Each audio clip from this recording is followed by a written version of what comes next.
You want to know the truth about Eli Brandt. Then you have to let me start where it really started, which is not with the girl at all.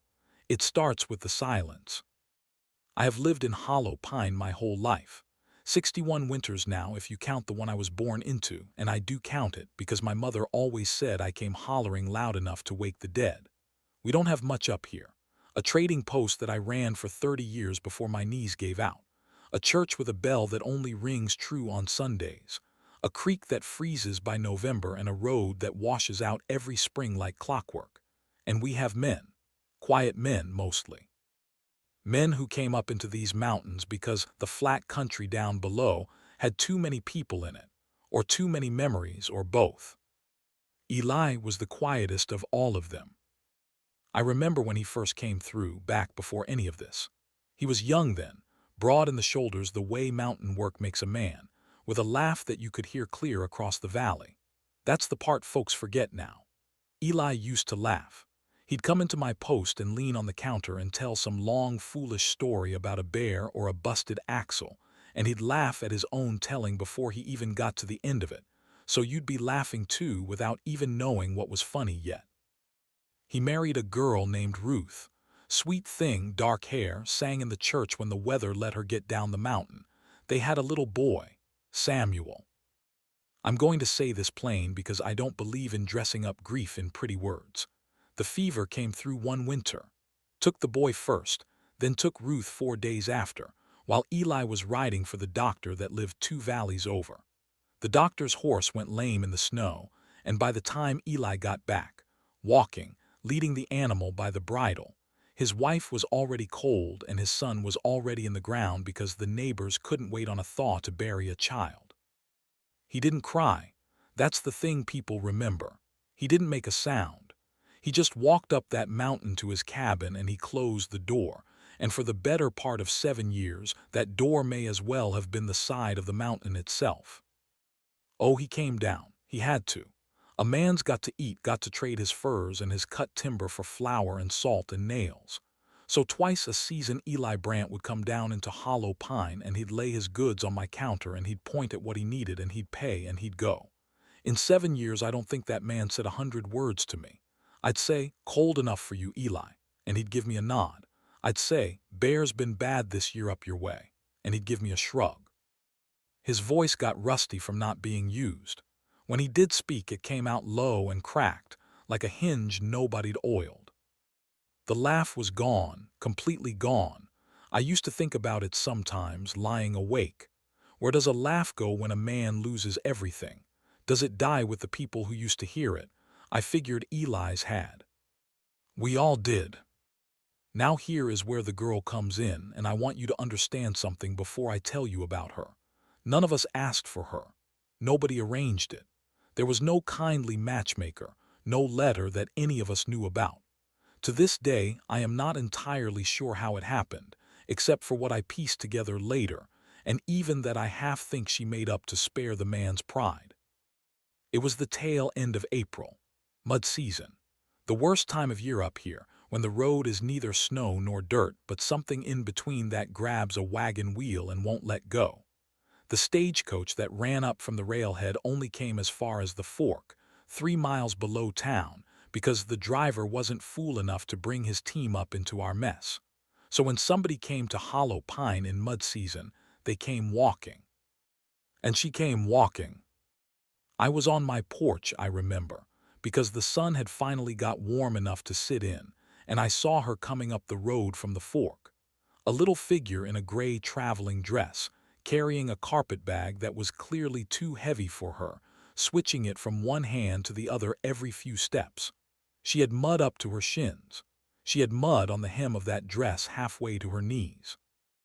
And as I watched, she hit a slick patch and went down, not all the way, but a stagger and a windmill of arms and the carpet bag flying off into the brush. And a word came out of her that a lady is not supposed to know, and it carried clear up the road to my porch. I laughed. Lord forgive me, I laughed, because I hadn't seen anything that funny in I don't know how long. She got up. She fished her bag out of the bushes. She looked down at herself, at the disaster she'd become, and instead of crying, which is what I'd have done, she started to laugh too, standing there in the middle of the road, covered in mud, laughing at her own self. And I thought, well now, whoever this is, she is going to be interesting. Her name was Cora Mee Whitfield. She was 24 years old and she had come, she told me when she finally reached my porch, all the way from Ohio. She set that carpetbag down on my step and she stuck out a muddy hand and said, "I'm awful sorry to bother you, ma'am, but I think I'm lost, and I think I might be looking for a man who doesn't actually know I'm coming." Now you can imagine that got my attention. I sat her down. I gave her a cup of coffee and a dry shawl, and I got the whole story, which came out of her in a rush, the way things do from a person who's been holding their nerve a long time and finally found a soft place to set it down. Her father had been a schoolteacher who passed the year before, left her with debts and not much else. She'd been keeping house for a cousin's family in Cincinnati, which she described to me as being a servant who doesn't get paid and gets blamed for the soup. She wanted out. She answered an advertisement, one of those that ran in the papers, men out west looking for wives. She'd answered 3, actually, which she admitted to me with a flush. 2 had written back things that made her skin crawl. The 3rd had written back something kind. That 3rd man was Eli Brandt. Except, and this is the part where I started to understand, Eli Brandt had never written any such advertisement and had never written her any such letter, because somebody else had. It took me a while to get to the bottom of it, but here is the truth of the matter. There was a man down at the railhead, a feller who clerked at the freight office and handled the mail that came up our way. Now this clerk, he was a busybody and a tinkerer, and I have come to believe, a romantic in his own peculiar way. He had watched Eli Brandt come down off that mountain for years, silent as a stone, and somewhere along the line he'd gotten it into his head that what that poor man needed was a wife. So this clerk, without one word to Eli, had taken it upon himself to place an advertisement, and to write the letters, and to sign Eli Brandt's name to every one of them. He'd been writing love letters as another man, for months, and the girl had fallen for the man in those letters, who was thoughtful and gentle and wrote about the mountains in the morning and the sound of the creek, and had no idea that the man in the letters and the man on the mountain were the same person in name only. When I understood that, I'll be honest, my first thought was that I had to get this child back down the mountain and onto the next stage before anybody got hurt. Because Eli Brandt was not going to take kindly to a strange woman showing up at his door claiming to be his bride. I was half afraid of what he'd do. Not that he'd harm her. Eli never had a violent bone in him, but that he'd look at her with those dead flat eyes and say nothing, and turn her away, and break her heart in a way that mud and a long walk never could. I tried to tell her. I tried gently to explain that there might have been a mistake, that the man she was looking for might not be expecting her, might not even know about any letters. She listened to me very carefully, and then she said something I've never forgotten. She said, "Ma'am, I read those letters until the paper near wore through. A man who can write like that has got something kind in him somewhere, even if it's buried deep, even if he's forgotten it's there." She picked up her muddy bag. I didn't walk 300 miles and fall in the road to turn around at the last hill. What was I going to do? Sit on her? I gave her directions up the mountain. I made her take some bread and a jar of preserves. And I told her, "Child, if he turns you out, you come straight back here. You hear me? Straight back. You don't sleep in the woods." She promised she would. Then she set off up that mountain in the late afternoon light, a little gray figure with a too heavy bag, going to marry a man who didn't know her name.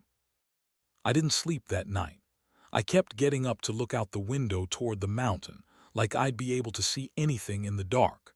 I'd half decided that come morning I'd send my nephew up to check, when I heard the whole story later of what happened at that cabin door. She got there near dusk. She'd gotten lost twice and torn her dress on a branch, and by the time she came into the clearing where Eli's cabin stood, she was about done in. There was smoke from the chimney. There was an axe sunk in a chopping block and a neat stack of split wood, and that told her somebody careful lived there, somebody who finished what he started. She knocked. The door opened, and there stood Eli Brandt, filling the whole frame of it, with 7 years of silence in his face, looking down at this muddy, exhausted, hopeful girl on his step. She opened her mouth to say all the things she'd practiced on the walk up, and every one of them flew straight out of her head. So instead, and she swore to me this is exactly what happened, she said, "I'm Cora. I think we're supposed to get married. Also, I haven't eaten since yesterday and I'm fairly sure I twisted my ankle." And then, because that's the kind of luck the girl had, she fainted dead away right there on his doorstep. I'll tell you what happened next in a minute, but I want you to sit with that picture. A grieving man who hadn't let another living soul through that door in 7 years, and a stranger collapsing across his threshold in the dusk, claiming to be his wife. He could have shut the door. He didn't. He carried her in. That's the first thing he did, and I think about it still because it tells you everything about who Eli Brandt was underneath all that grief. A harder man, a man whose loss had truly turned him to stone, would have stepped over her and shut the door. Eli picked her up. She weighed about as much as a sack of meal, half-starved as she was, and he carried her in and he laid her on the bed that he himself hadn't slept in for years. He slept by the fire. The bed was Ruth's bed, you understand. He'd been sleeping in a chair or on a pallet by the hearth all that time because he couldn't bear to lie in it. She came to in the night, in a strange cabin, under a quilt that smelled of cedar and wood smoke, with no idea where she was. And the first thing she saw was this big silent man sitting by the fire, watching her, with a bowl of something warm in his hands that he'd kept hot for whenever she woke. He didn't say a word, he just held out the bowl. It was venison stew. She told me later it was the best thing she had ever eaten in her life, and I believe her, because hunger is the finest seasoning there is, but also because I think she was tasting more than the stew. She was tasting the fact that a man who hadn't cared about anything in 7 years had kept a bowl of stew warm for a stranger. The next morning is when the trouble started, and I mean trouble in the funniest sense, because that girl was a calamity. I have never in my life met a person so good-hearted and so completely incapable of getting through a single hour without breaking something. I had the whole of it from her over the following weeks, told between fits of laughing, and some of it I saw with my own eyes once she started coming down to my post. The first morning, she decided she would make herself useful and cook the man breakfast to thank him. She did not know that the big iron skillet had a handle that got hot. She grabbed it bare-handed, hollered, flung it, and the skillet went sailing into the water bucket, which tipped over, which put out part of the fire, which filled the cabin with smoke. By the time Eli came in from the woodlot, his cabin was full of smoke. His breakfast was on the floor, and his bride was standing in the middle of it with a burnt hand and tears in her eyes saying, "I can explain." And here is the moment. Here is the moment everything turned. Eli looked at the smoke. He looked at the skillet in the water bucket. He looked at the eggs on the floor and the overturned bucket and this poor mortified girl in the middle of the wreckage. And something happened in his chest that hadn't happened in 7 years. He laughed. It came out of him like a cough at first, like his body had forgotten how, like a pump that's gone dry and you have to work the handle a few times before the water comes. A strangled sound. Then another. And then it broke loose, this big rolling laugh that she said seemed to surprise him more than anybody, a laugh that filled that little cabin and pushed the smoke right out the open door, a laugh so big he had to lean on the table. She stared at him. She didn't know yet what it meant. She didn't know about the 7 years, about Ruth, about Samuel, about the silence. She just thought he was laughing at her, and she got her back up and said, "Well, I'm glad somebody finds it funny," which only made him laugh harder. He couldn't stop. Tears were coming down his face, and the girl, watching this huge weathered man come apart laughing over spilled eggs, started to laugh too, because what else can you do? and the two of them stood in a smoky cabin with breakfast on the floor and laughed until they couldn't breathe. When it finally wound down, Eli wiped his face with the back of his hand, and he said the most words he'd strung together in years. "I'm sorry. I'm not laughing at you. I haven't done that in a long while." His voice cracked all to pieces saying it. "Forgot I could."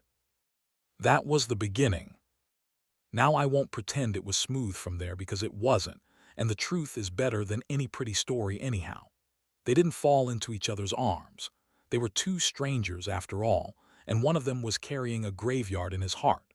But the girl's clumsiness, which would have been an aggravation to most men, turned out to be exactly the medicine that man needed. Because every disaster she caused, and there were many, cracked that stone of his a little wider. She tried to milk his goat and got kicked into the wood pile. He laughed. She tried to help him salt the meat and used the sugar by mistake, and they didn't find out until they sat down to eat it, and the look on both their faces, he laughed. She fell in the creek. Twice. The second time he had to wade in after her and fish her out, and she came up sputtering and indignant, and he stood there in waist-deep snowmelt holding this dripping furious girl, and he laughed so hard he nearly dropped her back in. She came down to my post about 3 weeks in, and I almost didn't recognize the situation. She came in alone. Eli waited outside. He wasn't ready yet to come in among people and have them see the change in him, and she bought thread and needles and a few things. And while I wrapped them up, she chattered at me the whole time, telling me about every catastrophe, and I'm wrapping thread and laughing till my sides hurt. And through the window I can see Eli Brandt standing by his wagon. And he is watching her through the glass, and he is smiling. Eli Brandt, smiling, outside my post in the daylight where folks could see. I set down that thread and I came around the counter and I took that girl by both her hands and I said, "I don't know what you've done up on that mountain, but you've done something nobody in this valley could do in 7 years." She didn't understand me. She didn't know the size of it yet. So I told her. I told her about Ruth and the boy and the fever and the silence. I told her about the laugh we all thought had died. She got very quiet. She looked out the window at him for a long moment, and she said, "I knew there was sorrow in him. I didn't know it was that deep." And then she said something that I've turned over in my mind 100 times since. She said, "Maybe that's why the falling down helps. A man that's sad, you can't reach him with anything graceful. He'd just close up. But you can't close up around a fool. A fool sneaks right past your guard."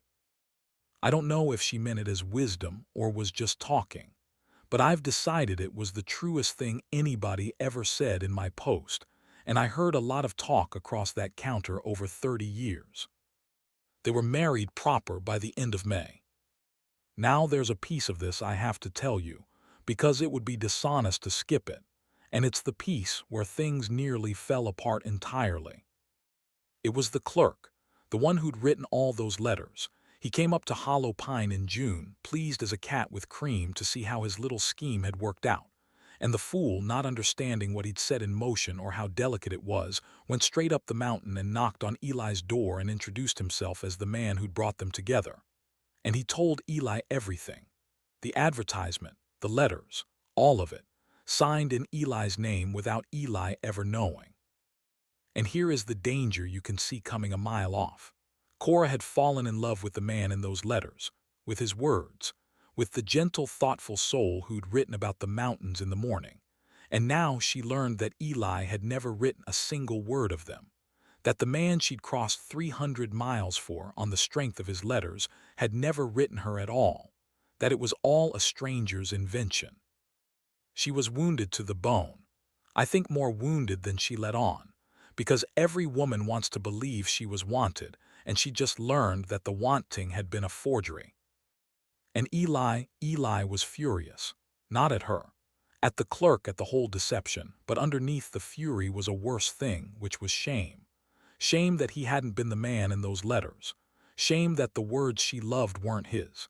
He'd started in those weeks to feel something living come back into him, and now it felt like it had been built on a lie that wasn't even his to tell. For 2 days they barely spoke. The silence came creeping back into that cabin like fog, and I was afraid when she came down and told me that we were going to lose them both back into it. But here's what happened, and it's my favorite part, so I've saved it. On the third day, Eli Brandt did something that man had no business knowing how to do.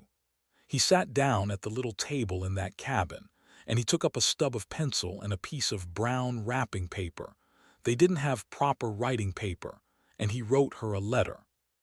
His own letter, in his own words, his own hand, which was rough and slow because he'd had little schooling and less practice, and the spelling was a sight, she told me. The spelling would make a teacher weep, but it was his. He didn't hand it to her. He was too shy for that, after everything. He left it on the table and he went out to the wood lot and he stayed out there the whole day so she could read it alone. She wouldn't tell me everything it said.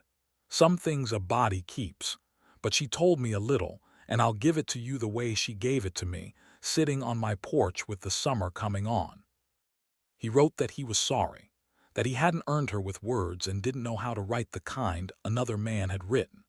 He wrote that he couldn't promise her pretty letters because he wasn't a pretty letter sort of man. But he wrote, and this is the part she could barely say without her voice going, he wrote that for 7 years he'd been a dead man walking around in a living man's body, that he'd buried himself in the same ground as his wife and his boy and just forgot to lie down, and that the morning she set his breakfast on fire was the first morning in all that time he'd remembered he was alive. He wrote that the other man's letters had brought her to his door, and he'd be grateful to that meddling fool until the day he died, but that everything since the door had been real and his, and the only true things he had to give her. He wrote that he didn't know how to be a husband to her the way the letters promised, but that he could chop the wood and keep the fire and laugh at her when she fell in the creek, and hold her when the nights got cold, and that if she'd have the actual living man instead of the one made out of ink, he'd spend whatever life he had left trying to be worth the walk she'd made. He signed it, Eli, just Eli, the real one.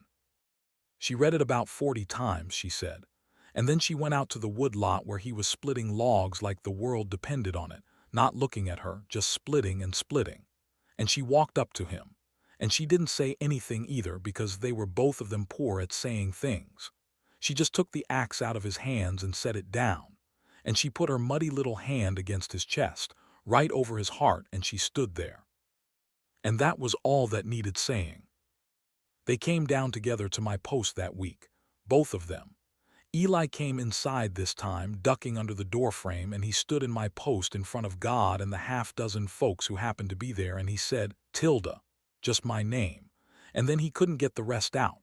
So Cora said it for him. She said, "We came to say thank you for not letting me sleep in the woods." And Eli Brandt and I had folks who witnessed this, so don't think I'm spinning it. Eli Brandt laughed, right there in my post, a good easy laugh, and clapped his big hand on my counter and said, "She fell in the creek again Tuesday. Clean in. I've stopped trying to stop it." The whole post laughed. He laughed. And I stood behind my counter where I'd watched that man come and go like a ghost for 7 years, and I had to turn around and pretend to fuss with the shelves so nobody would see me cry. They had a long life up there. I won't tell you it was without sorrow, because no life is, and these mountains take as much as they give. But I will tell you that the laughter came back to that cabin and it never left again. They had 3 children in time, and every one of them was just as much of a calamity as their mother, forever falling and spilling and breaking things. And every time one of them did, Eli would laugh that big rolling laugh. And I think every laugh was a kind of prayer of thanks that he was still around to laugh at all. The clerk, the meddling fool who started it, Eli named their first son after him. Middle name only. He wasn't going to let the man's whole foolishness ride forever, but the middle name. I think that's the kindest revenge I ever heard of. Cora used to come down and visit me right up until my knees quit and the post passed on to my nephew. We'd sit on the porch where I'd first seen her come up that muddy road, and we'd watch the mountain. And one evening late, with the light going gold on the peaks, she said something I'll leave you with, because I can't say it better than she did, and I've tried. She said grief is a kind of silence, the worst kind, and you can't argue a person out of it and you can't pretty talk them out of it, and you surely can't fix it with a fine letter written by somebody clever. She said the only thing that ever cracks a silence like that is something so foolish and so human and so alive that it sneaks right past all the walls a sorrowing heart builds up. A spilled bucket, a skillet in the water, a girl falling in a creek. She said, I didn't bring him anything, Tilda. I just kept falling down in front of him until he remembered that falling down is what living people do. Then she went home up the mountain to her husband, who was probably out front waiting to laugh at whatever she'd managed to knock over getting out of the wagon. And that, if you've stayed with me this whole way, is the truth about Eli Brandt. Not the